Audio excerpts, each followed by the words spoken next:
Hello everyone, welcome to another episode of Solace and the City. Today I'm so excited to be back here with writer, storyteller, content creator, host of the show Boy Sober, and good friend, Hope Woodard. Hi. I feel like that was perfect. I feel very I feel very complimented after that. I'm like, oh yeah, she is a writer, isn't she? It's your IMDb page. Yeah, totally. So I believe most of my listeners know you as you are a 2-time and a 3-time guest of the pod. But for any new listeners out there, could you tell me a little bit about yourself? Where are you from? How old are you? Where do you currently live? I just turned 28. I just turned 27. And how do you feel? I saw Old. this, I was watching a movie the other day and they were like, the age 29 doesn't exist, you're 30. And like, that is how I feel about being 28. I'm just like, 28 is so not even real. Yeah, I think 28 through like 32 is the same. It's kind of one big chunk, and I agree with that. And when I turn 33, that's when I'll have my But down. 28 was good for you, right? I think 27. Really? That was weirdly my year. Not my year, but like that was more transformative. 28 was kind of a grind. But I think like, I don't know, I mesh better with, this is like so insane, but I like resonate more with even ages than odd ones. I feel luckier. Yeah, they just feel more rounded. 26 was very good for me. 27 was 27, and I know this is like so dramatic to say, but it was like one of the toughest years of my life, most definitely. Yeah, it was tougher than I expected. Like when I turned 28, which was back in June, I'm a Cancer. What are you? Virgo. Okay. But when I turned 28, I was like, yeah, I'm excited to like leave that in the back. Like I'm like excited to look forward to a new year. No, I feel that for sure, and I definitely want to like get into that more, especially just kind of what comes with the later 20s, so to speak, because it does feel like, I don't know, I feel like dramatically different than I was when I was like 25. Oh my gosh. Okay, I want to say something about that, but I'm also supposed to say where I'm from. Oh. I'm from Tennessee. I live in Brooklyn right now. But what I wanted to say was I was out at a bar the other day. I was sitting in a bar and I was talking to this guy. He was so cute. Me and my other friend were there and we were like both talking to him, and I was like, I could flirt with him. And then he was like, I'm 23. And I was just like, I remembered where I was at 23, and I was like, that is lifetimes ago. Like, I just do feel like you have exponential growth in your 20s. Like, so much. It is a decade. Like, it is a packed decade. Totally. And, I mean, who knows? Like, I'm not 39 yet, obviously, but I feel like I'm curious if, like, the transformation from 30 to 39 is the same as the transformation between 20 and 29. Because it does feel like this is how I have felt. You know what I mean? Yeah. I'm like off my balance, dude. You know what I'm saying? I talk about this with my therapist because, like, growing up, my mom talked about her 20s as if it was the best. I mean, it was the best time of her life, and she just went on and on and on. And so growing up, I was like, my 20s are going to be killer. I'm going to live in Thailand. She, like, lived in Thailand for a year, you know, had her best life. And then, yeah, no, it didn't resonate with that at all. Well, I also think that, like, the way life looks right now, I'm assuming our moms are about the same age. My mom just turned 60. Okay, mom's like 60. She's older than that. Okay. Well, even then, so it's just like the lives of our mothers are like so different than our lives now. Just like truly, like, I know we're talking a lot about unprecedented times these days, but I think one of the most kind of unprecedented things is like access to each other and access to each other's thoughts. Yeah. And access. I watched the movie The Substance last night. Have you seen it? No. It's with Demi Moore and Margaret Qualley. Yeah, I've seen the ads for it. And they look amazing. It's pretty intense. It's like a really hard watch. Like, I was watching it, ears plugged, eyes closed, like half the time. But I was reading a review about it, and it was just talking about like how much we look at our own faces now, and how just like we can constantly like pick apart our own face. Like, our moms did not have to like look at themselves in like the corner of a Zoom call all day every day. So I feel like let alone like post pictures of Oh yourself my for the gosh. world And then every watch day. how they're rated. And I know people are like, numbers don't matter, but I'm like, no.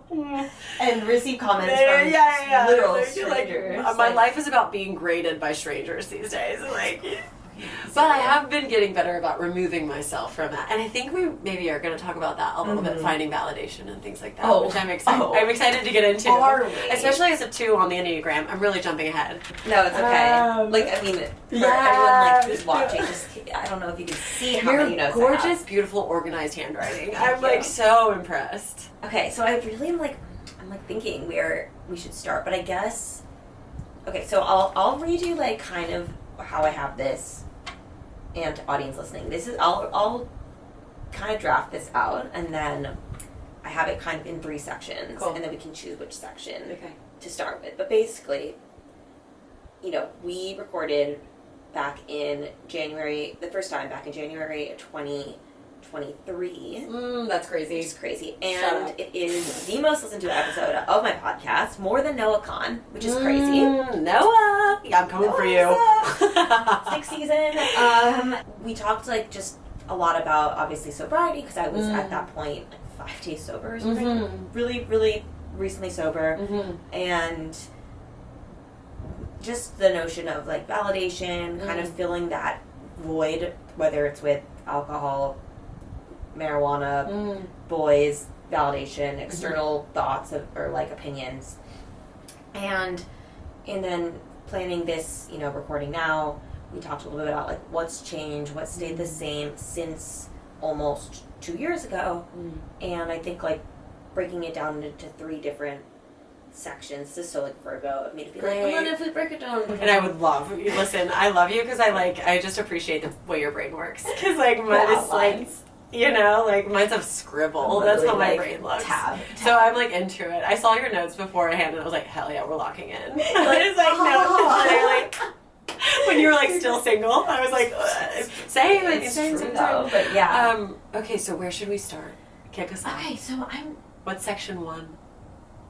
I feel like I want to talk about the boy sobriety. Great. Because that's where you, like, back when we recorded last year, you had just started. And then Are you now kidding? it's- Are you kidding? Is that what we talked about in our second recording? yeah, you were like, I'm going to go boy sober. Oh my goodness, that's so funny and so crazy. Okay, I want to say a couple of things. Yeah. I love that we are on the same page when it comes to, like, first of all, Enneagram, second of all, like, I don't want to say indulgence, but yeah, like, we both struggle with, like, drinking and, like, using and da-da-da.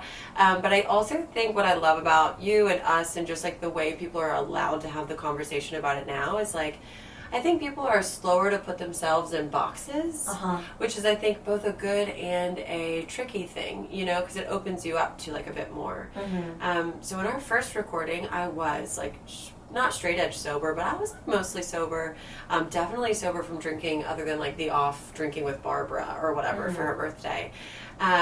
Before I went boy sober, I was dating this guy from London, and I wanted to be so cool for him. Like, I just wanted so badly to be like a hot girl who had a hot British boyfriend that like drank natural wine in Times Square, you know? Yeah. And so I did, and I was like, this guy's so boring, I like fully have to get drunk to hang out with him. Yeah. And so I did, and like I fully like, but you know, it's like I had been dabbling with drinking again, and it was so fine and under wraps and like a-okay.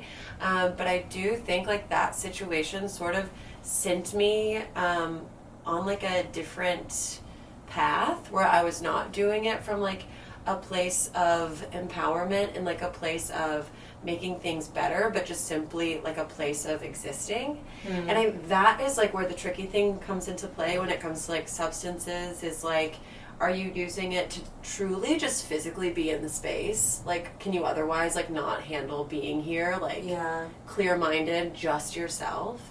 And so I think I sort of made that switch.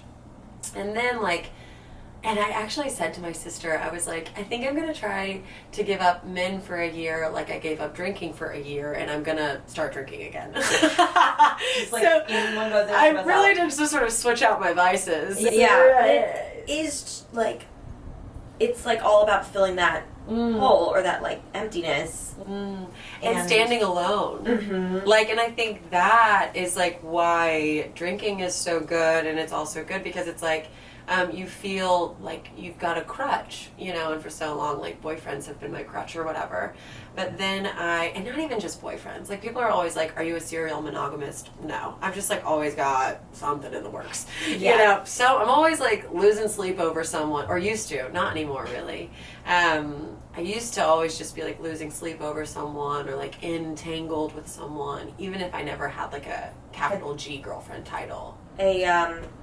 Tamagotchi boyfriend. Just like... Ooh, I've never heard this. Dolly Alderton, my queen, coined it. It's like just something you get to check on and feed at night and like put to feed minimal at night. Effort in. Right. Or who gives you minimal effort. And I'm like, I'm a freak for that. Like and that's when you like want it more, is when they put in minimal effort. And it's so it's I actually have written down here something I wrote in my journal before I went to Bali, because I was planning on being voiceover. Okay, you can't be voiceover if you're abroad. Like, that's just not allowed. Like, that's not allowed if you go somewhere, like a romantic, beautiful place. Like, don't set yourself up like that. Because it's like, I was not a voiceover one day. Good for you! I love that. It was like Sunday, like May 29th or something. Pretty sure I broke it by June 1st. Good for you. Can I tell you something? There's something that really happens with girlies who are like every story, almost every story I've heard of a girl being like, I'm gonna go voiceover. They're always like, as soon as I make that decision, people like come out of the woodworks. And it's so true. Like, I had a girlfriend like post a picture in this sweatshirt, and she was like, I had people in my DMs that like hadn't reached out to me for years. There's like something kind of magnetic about it, actually. Yeah, I mean, I think too it's like a challenge. Totally. And like it also really truly I think it puts you in a position of power. And like something I say so often about it is like, because you're no longer waiting to be seen, like to be noticed, because I feel like when you're going out and you're like, I'm gonna find someone, you're like acting coy, or you're trying to be something that would be interesting that you're trying to be the idea of what you think would be interesting to someone, rather than just being yourself. But then when you decide to like just be yourself and just be like looking around, like, but not really looking to be seen, like you can really see people, and you can like make a move from a less attached way, you know? Yeah. What kind of, I'm curious, like, because I'm sure when you go out and then someone, let's say, like asks you out or something, and you're like, oh, I'm voiceover. Like, what is the most common response you get to that? Like, why? Or how do you respond to like something? Oh, why? Well, usually I'm just like, I'm totally just taking time for myself right now.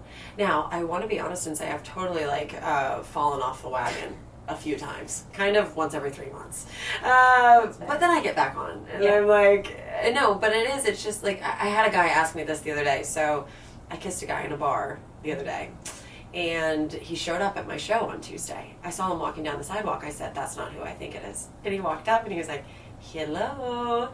He's from Portugal. And I'm like, I can't believe this. Like, I deserve everything that comes my way. Like, Did you talk about him at the show?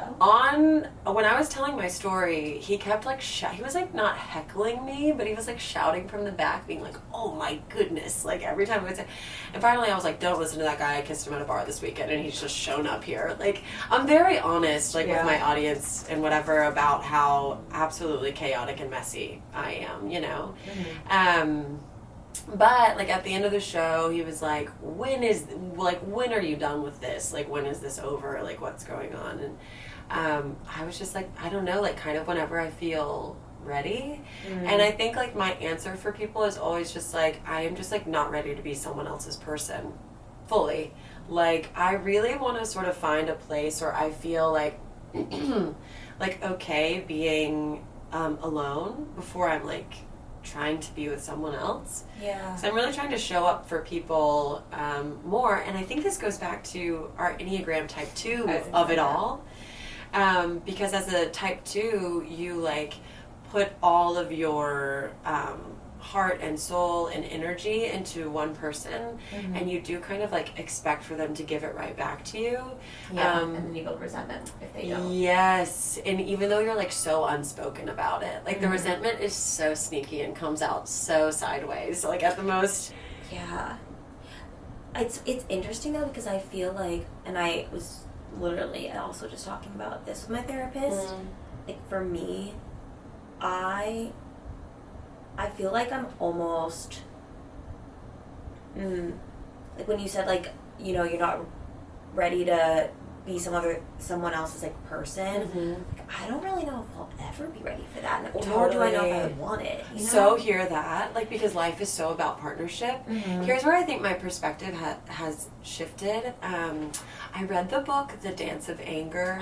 Have you read it? I read The Dance of Intimacy. I'm telling you, Harriet Lerner, we love her. Also, she's on Instagram. She has like 20K followers, and she's like 80 years old. Yeah, she's still kicking. I quote her all the time with my clients. She's brilliant to me. Okay, you really need to read The Dance of Anger. Yeah, I have it. Because, I'm like, okay, you I have it on my bookshelf okay, right good. now. Crack it open. But she talks about this in The Dance of Intimacy as well, but like she talks so much about our first families, you know? And I think that like for a very long time, and even like the women who've come before me, like my mom and my grandmother, like we thought we had to like get through life with just one person, and like that's how we're not getting it, like going through life alone. But I'm more so interested in now and like getting through life with like not a cohort of people, but like a system of people. Yeah. So that I'm not like putting so much pressure on one person where ultimately like it just breaks, because like one person cannot take everything that that the other person needs and expects, you know. And I think Esther Perel like talks a lot about that too, just about, I think, and it's like, is it an American thing? I don't know, but like we really expect our partner to, like, our romantic partner to be like our absolute everything, and we don't really like water the other seeds in the ways that we need to with family, with friendship, because we're like so promised that this romantic partner will save us. And I also think I'm really going on and on. I'll say this last thing. I think there's something about like mostly straight men and mostly straight women who like do have this weird sort of cultural reliance on each other, where like straight women can really only be their sort of unfiltered, as emotional, as messy self, like with their romantic partner. And same with other, like, with other women, with other women, and they can't be like that. For me, I'm like always taking my shit out on my boyfriend, like fully behind closed doors. He like, my boyfriends are the only ones that see my crazy. Like if you found my ex, he would have some stories about me that are absolutely unflattering. And I think for men, like a lot of men cannot express emotionally. And so Harriet Lerner talks a lot about this in The Dance of Anger, how women will so often overproduce emotionally for men, and that is like why men underproduce so much, because like women are doing all of the emotional work, and then by the end of the fight everyone's exhausted, and like the man like feels like she's already done all of the work, so why would I, what else is there to add? So that's my theory. Interesting. It's funny because like when you said, is it like American to just, you know, completely, I like, you know, the two partner kind of white picket fence, like I think it is, and I think it's American Beauty, you know that movie, R.I.P. Kevin Spacey. I know he's not dead, but you know. I was just thinking about it today. I think I was listening to a podcast where they were like, they named whatever. Anyway, I know, I watched that documentary. Sad. So talented, so sad. Anyways, there's a whole documentary interviewing the men who were like taken advantage of. It's very hard to watch. I've been watching some this is a complete side note, but I've been watching some talk about just the effects of that. Oh my God, I can't right now. Like, my mind's going in a billion we'll ways, get into but it. the Menendez brothers, P. Diddy, we could talk for a while. But and I really think it all comes down to like, I mean, Bell Hooks like writes a lot about it, but just about how like men are promised, and to the boy listening over there, so sorry if you're feeling called out by any of this, but men like are promised that like sex is going to fulfill them in a way that it's just not. Like it's just not. Like they're promised it's like the most important thing. Like they're promised it's what is going to give them the most value and the most connection. And so then I think they seek it out in these very like harmful ways, like obviously to their victims, but also like to themselves, you know, like anybody who, I'm not making excuses for absolutely anyone, but the social worker in us understands that like behind every villain there is like probably many more, you know, and like structurally and systematically. Totally, of course. And the expectations of it all, and and this is something I've been thinking about a lot, is like women, like of course we face our structural like issues or whatever, but we at the very least are like allowed to have these conversations. And I don't know if we talked about this last time, but something I've been thinking about is like what women are allowed to express and talk about shows up in podcasts, and like what men are allowed to express and talk about shows up in podcasts, like especially because they're so cultural right now. Like can you think, boy, feel free to step in, can you think of a podcast where it's just like two dudes talking about like heartbreak and how to process it? No. Straight dudes? No. Yeah, literally. No. And like, I've even been thinking about that because so many boys will talk to me and be like, I'm going girl sober. Really? Totally. What? Oh my God, all the time. That's interesting. I've had them at my shows. I've had them in my comments. I've had like people online will make full videos about it. My best friends will talk to me about it on the phone. And I'm always a little bit like, hey, like, it makes me a little bit resentful because I'm resentful of men in general because I feel like they expect a bit too much of me and I have to go like this for them. You know what I mean? Yeah. But I have just thought about like, who do they have to look to? Like we have Brene Brown, we have Esther Perel, we have Harriet Lerner, we have, you know, all Oprah. You know what I mean? We have all these people. Dr. Phil, is that like, no, not the Canadian. What's his name? Oh God, he wrote that book. With the calm. Oh, I know who you're thinking of. Oh my God, what's his name? I don't care about it. 8 Rules of Love. I know. 12 Rules of Life. That's who I'm thinking of. What the hell is his name? I know. Is it? Oh God. Who cares? Forget that guy. But they don't really have anyone who's like Hosier. No. Zach Bryan. No, like they need a Brene Brown equivalent. They don't have one.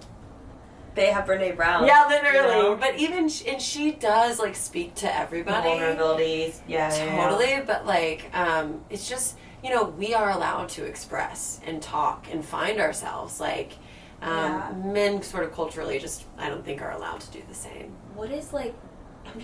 That's so interesting. Like, because I almost feel like it would be a lot more difficult for men to be girl sober than for us to just be like, we don't need men. You want my theories? Because I've got plenty. Okay. Well, first of all, like it goes back to what we were talking about, like guys can't, straight men specifically, cis men, whatever, can't feel like without that romantic element. Like I just feel like their girlfriends like do so much of that emotional production for them or whatever. And I also think like, again, like the way society values a man who's having sex and the way society values a woman who's having sex is, I mean, they couldn't be more different. 100%. Like a woman is impure, sinful, witchy, you know, like we love that, and men are powerful and impressive, and that's just the way he's supposed to be. And like I think there's actually so much shame that comes with like admitting as a guy that he's not having sex. And the only sort of, when we're talking about like celibacy and men, it's like always gets into the conversation of involuntarily celibate. And those online communities are so hateful. Like, I don't know if you've read about like the manosphere at all. Okay, like, horrible. Thanks for letting me go on and on about this. Right, there are these separatist groups. And a separatist movement is basically when like a group decides they're going to like function without another group. And so the 4B movement is a feminist separatist movement where 4B is like no men ever, ever, ever, not going to marry them, don't need them, don't want them in my life. There's male separatist groups, and one is called Men Going Their Own Way, and it like started on Reddit, and it started to become like so hateful, so destructive. I do think I've heard of these.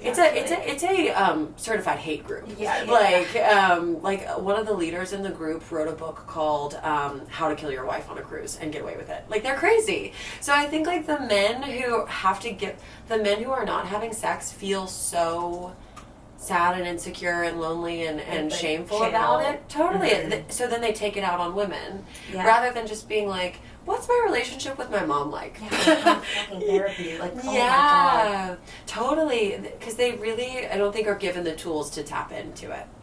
Yeah. From a very young age. That's so interesting. This is like, kind of, I mean, it's related in the sense of just male perception and you know, female identity. But I'm curious because it's something I've thought a lot about and have journaled a lot about. And I'm wondering, what part of your boy sober journey, if any, had to do with like kind of disconnecting from this need for like male approval, not necessarily in like a relationship, but more in, you know, you're online, you're TikTok, you know, you're like, you know, your face is out there, but in people, in like your looks and you like how you appear. Okay, I'm not sure I understand the question. Ask me one more time. So I guess like a lot of what I have thought about and something that I have, I don't want to say struggled with, because it's like I didn't struggle with it until now. I'm reflecting back and being like, wow, a lot of your self-worth, as in my self-worth, is defined by, you know, what a man thinks. And it's like the male gaze. The male gaze, exactly. And I was thinking back and I was like, wow, like where can I trace this back to? And I see a really, you know, strong correlation. I can just read this. Okay. So I'll read this and then let me look at my phone really quick. Go for it. Okay, gorgeous, beautiful. This was good. Okay, slay, slay, slay. Looking at that. Beautiful, perfect, easy. All right, gonna put that away. Okay. So this is like what I wrote, and this is kind of why I wanted to go boy sober, and I want to see if this resonates with you. Great. As someone who obviously coined boy sober. This is to me. A bit from my journal, so vulnerable. Very vulnerable. And I actually was reading it, and I was like back as I was writing this down, and I was like, damn, I quoted him. Oh, cute. I'm honored. I'm honored. So it says, so I've decided to go boy sober. In case you forgot, boy sober is a term coined by your friend, Hope. Hope describes it as a year-long decision to refrain from dating, sex, kissing, etc. with men. You've thought about decentering men from your life for some time now. For a while, about 28 years, you've noticed a pattern of having your value and self-worth contingent on male approval. This probably stems from your adolescence. Listen to me writing in my journal. Just side note. I love that you're... like, no, and I do the same thing. As I'm like literally psychoanalyzing. No, and I do the same thing. This is good for us, yeah. Love it. This probably stems from your adolescence, where you never felt valued, accepted, appreciated, or loved, and your sudden rise to popularity during your freshman year of high school. While the year you spent in Greece was amazing for so many reasons, I do think in some ways it fucked you up psychologically. It was the first time in your life when people, boys, recognized your value, but this value was synonymous with a good body, nice boobs, and a firm butt. And while I definitely think Greece was an entry point to the world of the male gaze, I'm well aware that things escalated around your sophomore year of college. This is when you started using sex as currency for male approval. Part of me wishes that I could go back in time and tell 20-year-old Zoe that sex will never make a man love her. But part of me isn't sure that current Zoe has fully accepted this truth. So that is why I tried and failed to go boy sober. Try, fail, and try again. What are you talking about? I've been failing for the past year and like learning so much and feel like, because I think basically like what the point of boy sober is to me is to make sure when it comes to having sex is to make sure you are having sex you actually want to have, and you're having sex that is like empowering and good for you, because I think so many women, like you said, like have sex as a way of currency, or have sex because it's just easier to say yes than it is to say no. Like, I've talked to so many women about how it's just safer and easier just to have sex with someone, rather than to be like, I actually don't want to do this. Right. Which is where the empowerment, I think, piece comes in. I was thinking about that when you said just wearing this, like, puts the power in your hands, because it's like, even just, I think that's, I don't know, a lot of, I'm definitely generalizing, but with like straight, cis women and straight cis men, it's like, sometimes men just, even good ones, like, can't let it go if you're like, oh, I don't want to hang out with you right now. And it's like, oh, but like, why? And you're like, I have to make an excuse where no is a full sentence. You know what I mean? Totally. And I think it's just that, like, here's what I'm thinking, though, is I hear you say I have to make an excuse, and it's like, why do we, and I totally hear you, we have to make an excuse, though, when we could just be honest. Do you know what I mean? But, like, for some reason, for women, like, being honest is so hard. So we would rather, like, spin some story and make some excuse and lie. Why is it so, it's like, of course, no should be enough, but also, of course, can we be honest? Yeah. Do you know what I mean? And it's so difficult. I want to go back to, because in some things that you said in your journal entry, I thought were like so important.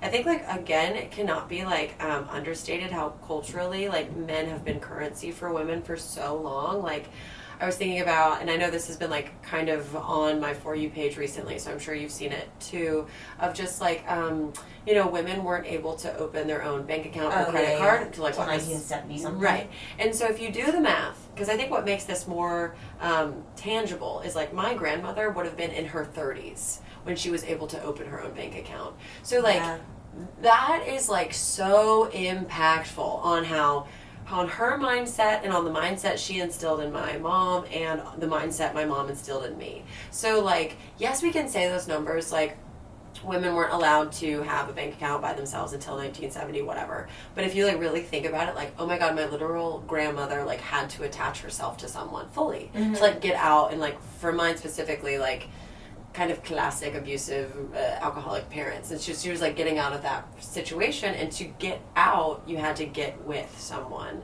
And I saw this other TikTok the other day, and I always wish I could remember who was posting them, like, to say the handle or whatever, but she was talking about how, like, kind of the generation right now of women is, like, so lucky because it's one of the first times, like, we're able to be alone and see what that feels like in that space, because for, like, truly the last two generations, like, they've been, like, structurally figuring that out and, like, untangling that. So I don't want you to be too hard on yourself about, like, prioritizing men, because, like, everything, like, the systems in our country were, like, built around that, and conservative states are trying to get it back to that. Like, truly, that's why women are losing their rights in conservative states, is because that is how men get ahead. Obviously, but And then you mentioned, like, having sex in college and, like, using that. Dude, I think that, like, what happened when we were in college is, like, hookup culture was the headline, and, like, we were all supposed to be cool and okay with it. And I think we're all just figuring out now that was just, like, absolutely not the way to, like, find truly empowering sex lives, to have truly empowering sex lives for anyone. That's such a good point. Because at the time, like, I mean, granted, my brain when I was 19 was this big, but, like, so it's so interesting thinking back to that time, because I truly did in my life, heart of hearts, feel like I was, or I told myself I was empowering myself. Of course, because it did feel kind of what's the word, like rebellious and, like, it, and, like, hot and, like, cool. Did you grow up religious? No. Sorry. I know, but did you grow up in sort of, like, a conservative house? Strict. Yes. Okay, then totally your, like, rebellion thoughts and theory, I think, like, makes so much sense, because I've been thinking, I think that was, like, a part of my origin story as well, is, like, I grew up religious and I felt, like, so much shame for a long time for, like, being a girl who has sex or whatever. And like I talk about this at my storytelling show, but it was just like honestly too early, like way too early in adolescence. That was just like a decision made out of like vulnerability and feeling alone, and like again attaching to someone to feel safe, I guess.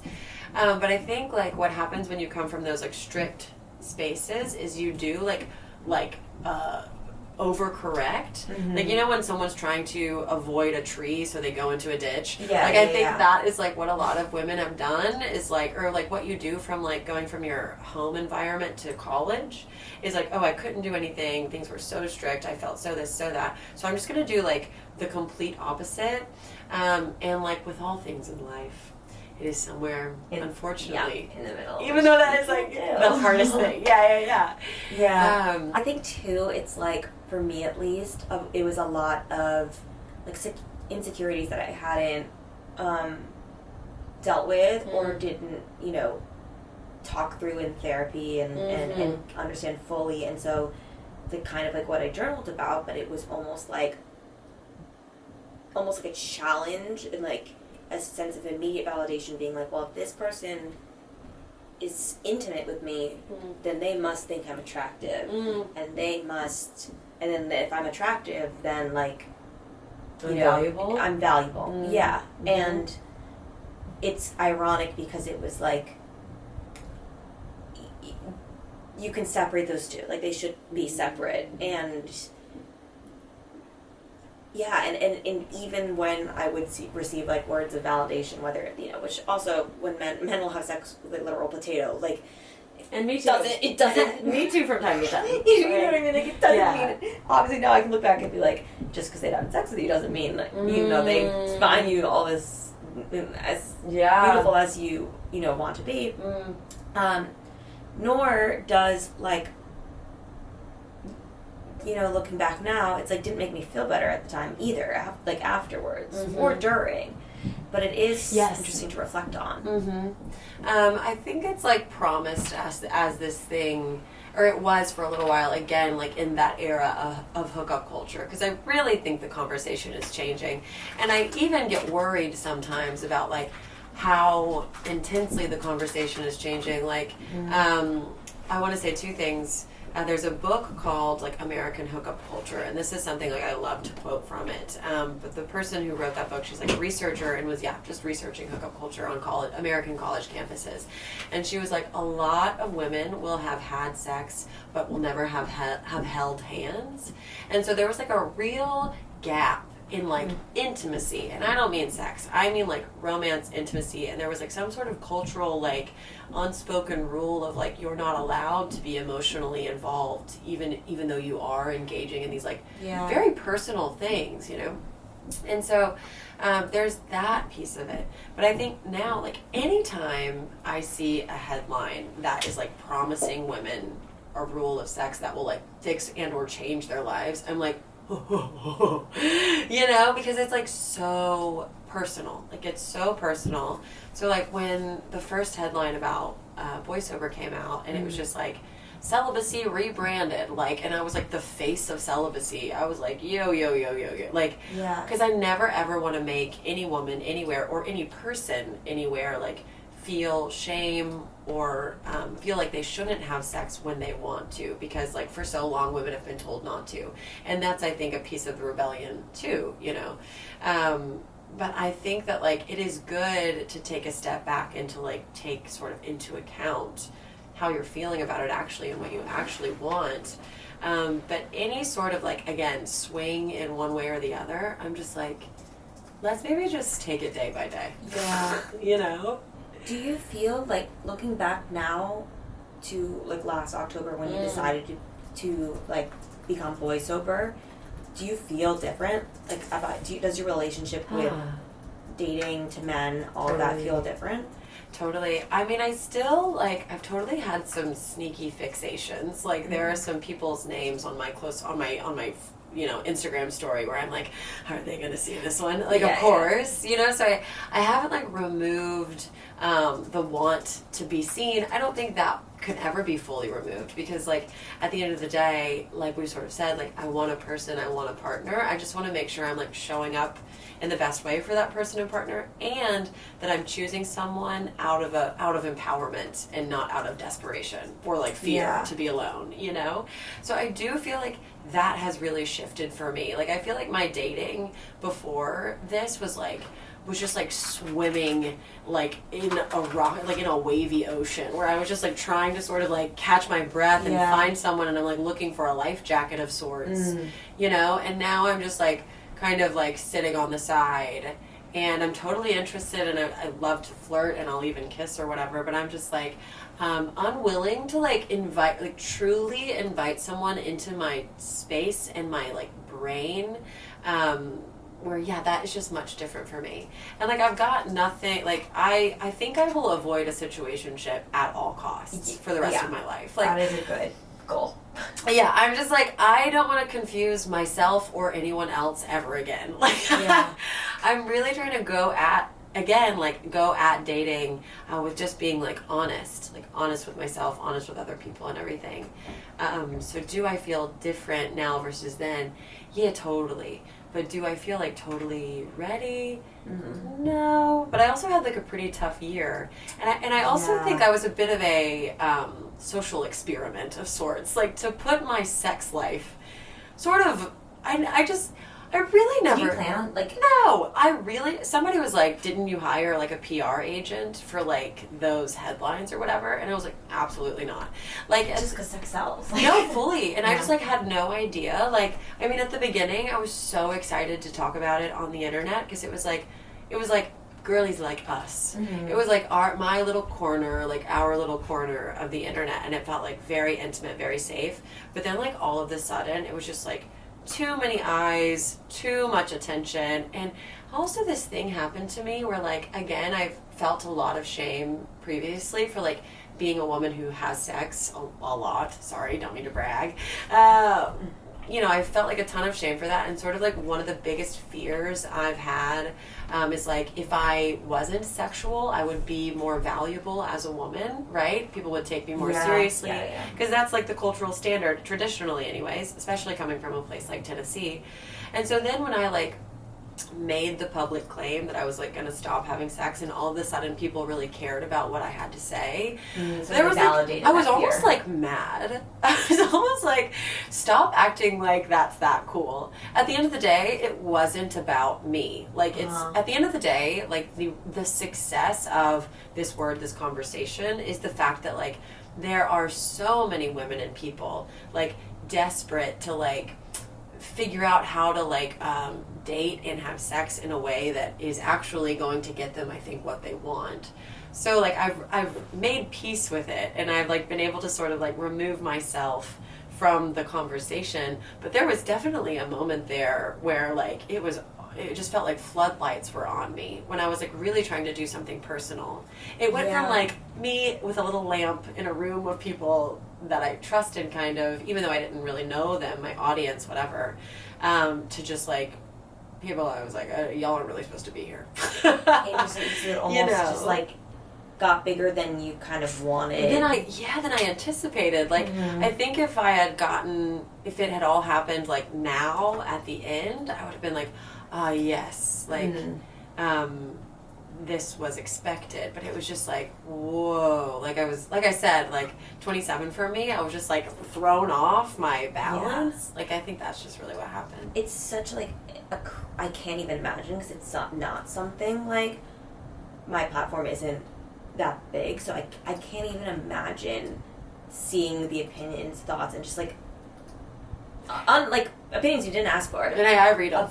Like, I read them all. Just, how do you not? I mean, I would lose it. Like, that's... Well, I think this, like, and this was especially being a 2. Oh my gosh, well, Zoe, this was like also something that was so difficult for me, is like, this was happening at a time where I was like fully restructuring my like support system and sense of value. Like, and it's like embarrassing to say how much I've like relied on male attention and male validation, like, but fully, like, this boyfriend that I was with for so long, off and on, like, he was my everything. Like, he was like, I mean, just like, even when we weren't together, I could call him and he would like empower me and convince me to believe in myself. And like for the first time ever, I was like, okay, I'm not gonna do that. I'm gonna like have to figure out, and this goes on to like our validation conversation, but like I'm gonna have to figure out how to like believe in myself for my own sake. And I feel like so many people say that, right? It's like as soon as you believe in yourself, whatever, it'll all work out. But I don't think I've ever actually like put it to the test or understood it like I do now. But also like knowing how to rely on the people and trust the people that do really, really know you. And just know, it's like Brene Brown talks about like her pocket list or whatever, like the 7 people you can put on a piece of paper and fit in your pocket or in your wallet or whatever.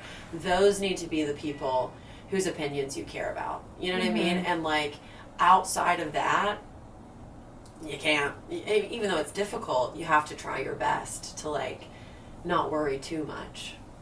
Did you feel like, because it almost sounds like you, like part of the maybe like boy sober aspect or like challenge part of just, you know, having such a crazy year on the internet was not using this like ex who sounds like really supportive and oh my gosh, really an great. angel. Yeah, like, but not using it as like a fallback crutch. Right. No, like fully for the first time. And it is like an old coping mechanism. I mean, it is like a toxic coping mechanism. And it's like, I mean, I think that's, yeah, like basically what happened was at some point along the year, I just got like really depressed. Because I also went through some crazy friend breakups this year, which like we don't need to get into.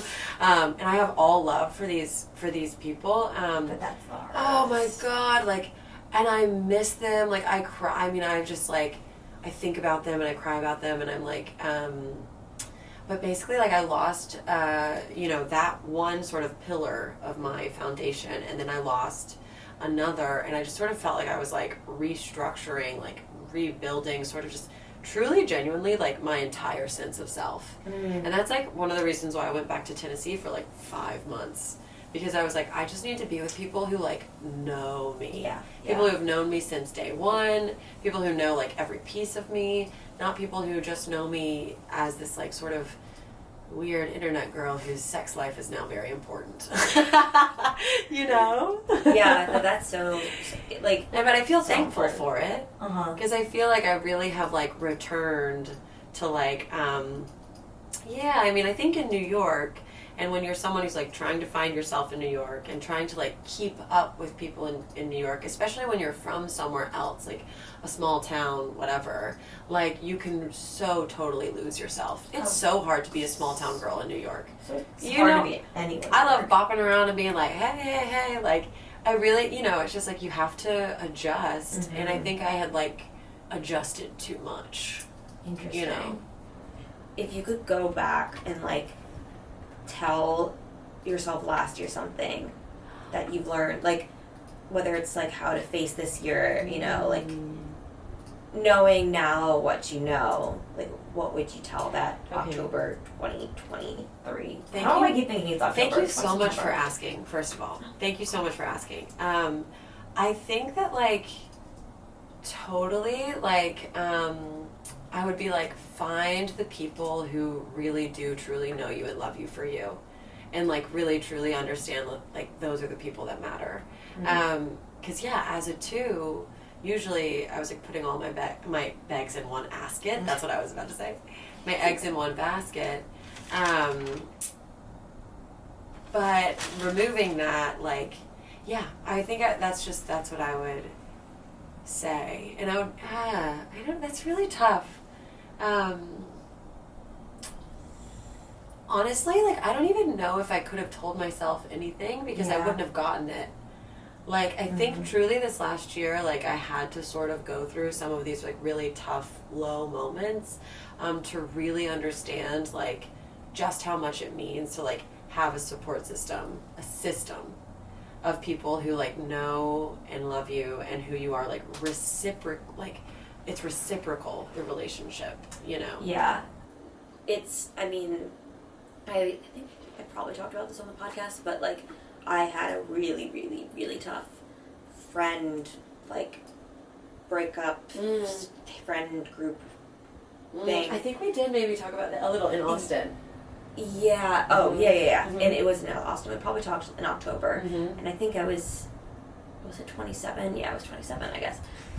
Tough year. But it's one of those things where I was like, I mean, I wouldn't wish, the feelings I felt, I wouldn't wish it on my worst enemy. Like, horrible. But it was one of those things that I was like, I think I kind of needed that. Like, I think I needed I think so to too. have really, like, people really fuck me over. And to realize that these people, like, when I see them out again, like, I don't know, as you said, like, overcorrecting or overdoing it, it was like, in hindsight, was I social climbing? Like, what was it about those people that brought me in, and now recognizing those same characteristics in others? Totally. Like, okay, from a distance. Totally. And just like, I think you wrote this down on your like descriptions of Enneagram 2s, is like, we're so good at getting like into deep emotional weeds early on, and that creates like a false sense of connection, which Brene Brown also does. Yeah, and I'm just like, I'm also, something I'm really doing now is I am like not calling anyone my best friend until we've like known each other for like 2 years minimum, because that would be me. I would just be like, oh, I've known you for a month, I love you. And like, even though we do feel deeply tied to people, because I am unafraid to talk about, and you probably are the same way, I love talking about like our deepest trauma. Like, I love to hear about your family and your fears and your mistakes, and I love to like provide a space of like love and understanding. But that does not make up for time with someone. And I forget the element of time, you know. Yeah, it's like the whole oversharing part of that Brene Brown talks about, where she's like, you know, when you're oversharing, like, to you it feels like you get the sense of, oh wow, they know all this about me, like creating this vulnerability. But there's a difference between being vulnerable with someone who deserves it, and like you spent that time with, to chip away at the, you know, the deeper relationship, versus just like word vomiting your past traumas, and then, you know, Enneagram, I keep saying Enneagram, and Enneagram type 2s are then want that in return, and want to be like, well, I just shared all this with you, like, why don't you love me? Like, I think I have another thing too. Tell me if you do the same thing. Where like, if I feel like maybe I don't like someone, or I feel like something is off about someone, I used to ignore that. And I would just be like, something's wrong with me. Like, I'm being too hard on them, I'm being too hard on myself. I'm not, like, when I don't like someone, I'm usually just like, oh, we just haven't found a way to understand each other yet. Which, like, I don't trust that you're like my feeling, my intuition. Maybe and I think that there's something about like where I've accepted, and I think this is like especially hard for like nice people, people pleasers, like whatever, empathetic people, is like, if I don't vibe with someone, that's fine. Like, that's fine. Like, there doesn't need to be like, there's nothing wrong with you. There's nothing wrong with you. There's nothing wrong with them. It's just that not everyone vibes. Like, I do, shout out to my mom. I hate to blame everything on her, but like, she was like such a kill 'em with kindness girl, and I believe kill 'em with kindness totally. But like, from a young age, I would be like, this one girl in elementary school doesn't like me, and she would be like, compliment her pants every day. And make sure she like, there's something, and maybe that's a woman thing, maybe it's a small community thing, where like social currency is so important and approval is so important, and those like more shallow spaces, connections, whatever. But that is something I'm like really trying to be careful about, is I'm just like, you know what, if I don't get someone and they don't really get me, that's totally fine. That's so funny. You know? No, it's so real, and I feel like, I mean, I'm definitely guilty of that, and I'd be curious to know if it's a common feeling, or if it's just a us thing. Is it ever just an us thing? Like, I do truly think like the personal is the universal. You know what I mean? But there are some people, and there's something about like New Yorkers who specifically have that energy that I do like love, just because I think with New Yorkers, they meet so many people and their time is so limited and they have so many options, that they're just so okay with being like, you know what, I don't mess with you, I don't need to. You know what I mean? Whereas like people from outside of New York weren't given like the same maybe number of options. You know? No, that's so true. We had to like make it work. And I think even kind of going back to like what you said with not really, like, almost like not trusting your intuition with people. That was something that I took away from that friendship breakup, but it was like, when I kept having to, like, make excuses for people or, like, apologizing on other people's behalf for no reason, I was like, that's a red flag. Like, why? Oh, I love ignoring red flags. Just like, not anymore. Olympics. I'm a changed woman. I'm like, I mean, are we ever, like, deeply wired differently? Like, what are red flags that you've picked up on now? Like, that you would have ignored? I will say one big one that I ignored was in dating or in life, just in general. Whenever I have, maybe there's someone I know that I bring to a party, or, you know, generally, like, actually, let me be more general. If people do not, sometimes in New York, you find people who really only treat certain people with kindness and interest if they can get them ahead. And that is not my vibe. And I, like, think that is a big red flag for me now. Like, if you can't walk in a room and connect to a person for connection's sake, period. That's a big red flag for me. I'm like, if you are, like, just trying constantly to get ahead, get out of my space. Get out of my realm, you know? Wait, okay, do you do this? Because I do this, and I'm curious. It's similar. But, you know, when you, like, connect to people, whether it's, like, you guys would be really great friends, like, you, like, should date, you should work with each other on this project. Almost, like, to a fault. Like, I do that so much. It's, I think, the Enneagram 2 and me being like, look what I did for you. Do something for me now, secret. Or not even that, it's like, love me. Like, appreciate me. Right, you know what I'm talking about? totally. Or it's like the classic, I introduce those two friends, and then why are my two friends hanging out without me kind of thing. It's like, why am I think something about giving out all these favors? Totally. I think something about twos, and correct me or just let me know if you, like, resonate or not, is we do have such a hard time, like, speaking up for our needs and just, like, saying how we literally feel. Like, I got a tattoo on my arm. I think something else about Enneagrams is, like, when I know, I'm getting them all removed. My left arm tattoos are all going, yes. It's a long story. But I feel like with Enneagrams twos, like, we have such a hard time speaking up for ourselves and our needs because, like, we feel like maybe we're not allowed to, and we just have to be doing, like, we just have to be serving all of the time to feel, like, safe and valued. But that is just, like, not helping anyone, you know? So, like, I don't know if, like, I just know for me, like, someone put a tattoo on my arm, and, like, in my head I was like, I hate this. But because I didn't want to hurt their feelings, I was like, I love it. Like, it's exactly what I wanted. Like, and then made it an appointment to get it removed the next day. Literally. Literally. So there's something about, like, it is so difficult to express truly and honestly and kindly, like, what we need and what our expectations are.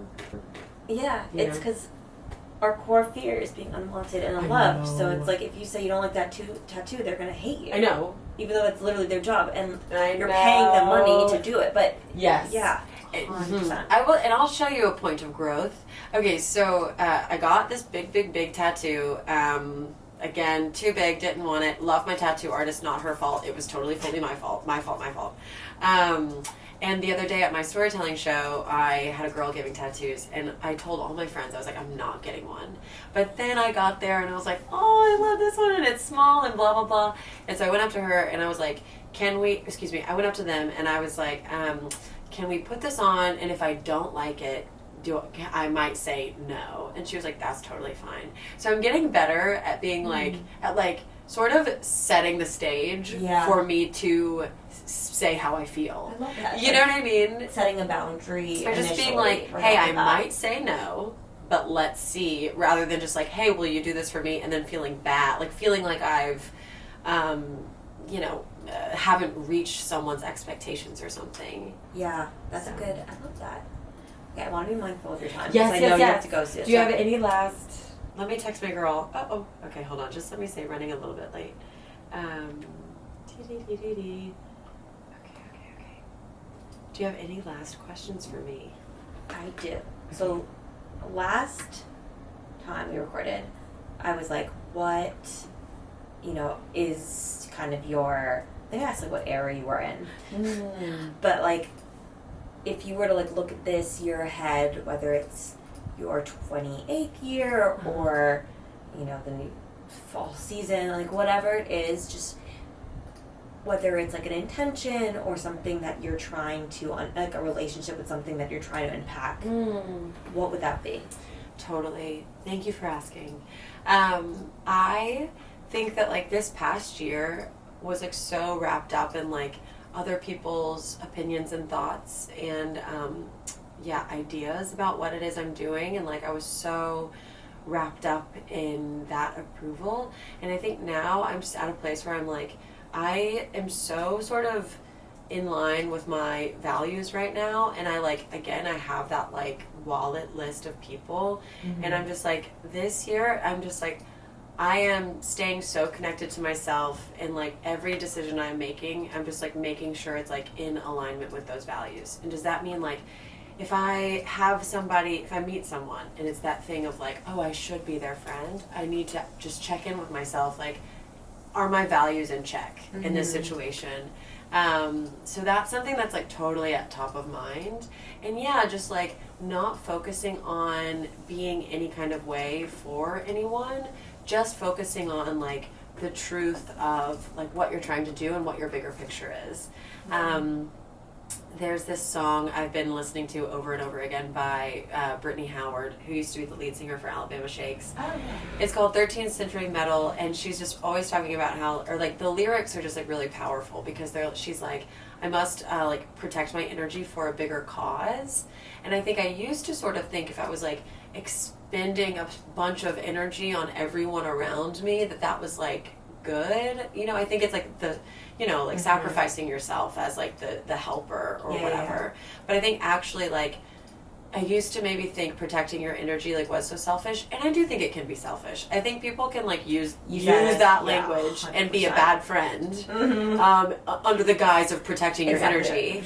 Big difference. Like you still need to be like an actively loving and like, I won't say sacrificial, but it's important to like make sacrifices for people you love and like, you know, give energy to people you love. So I guess that's maybe like moving forward. I'm just like, I hate to say being mindful. I hate to pull that out, but yeah, being very mindful about who I'm giving my energy to. Not in a selfish way, but in a way of like, so that we can like create more and more energy to like do more and more good and like keep sort of conversations going and bring important things, connective things like to life, you know. Yeah, like really holding on to that like that's pocket list and receiving and giving to that. Yes, definitely. Well, Hope. Thank you again. Yes, this is our hat trick. Third time's the charm. Much. I know, where will we be a year from now? There's no telling. Oh my god, I'll be 30. And it'll be really exciting. And yeah, you'll feel it'll relief. Be great. It'll feel relief, honestly. Who is it? There's a beautiful comedian, and how am I blanking on her name right now? Does the midnight show, blonde, Taylor Tomlinson. She's always like, she has this joke that's like, being 29 feels like you're staying too late at a party. And like once she turned 30, she was like, like I really feel we will feel so much relief once we're 30. I kind of agree. Yeah. Sounds nicer. But where can everyone follow you? Oh, just hoping along. Yes. I do have a Instagram account for the Boy Sober Show now. It's just boysober.show. And I'll just be like putting clips from the show up and stuff there, and so that's where people can find me. Amazing. Thank you for having me. Of course. Bye everyone. Bye.